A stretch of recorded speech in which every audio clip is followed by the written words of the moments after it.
sa mga lalaki dyan, pwede ka na mag-test sa bahay nyo ng sperm count nyo. O, diba? Kasi dati sa hospital, napaka-hassle dahil doon ka mag-e-ejaculate, doon ka masturbate. Pero ngayon, pwedeng-pwede na sa bahay dahil meron na nga pong nabibili na male sperm test kay Acupass. O, di ba? Napakadali lang po nitong gawin. Ang kakailanganin lang po natin is etong ang cup, dito mo ilalagay yung sperm mo.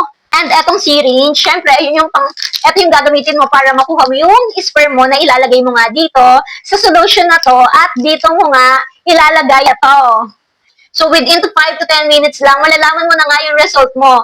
Don't worry, meron yan instruction dito kung paano mo gagawin isa-isa.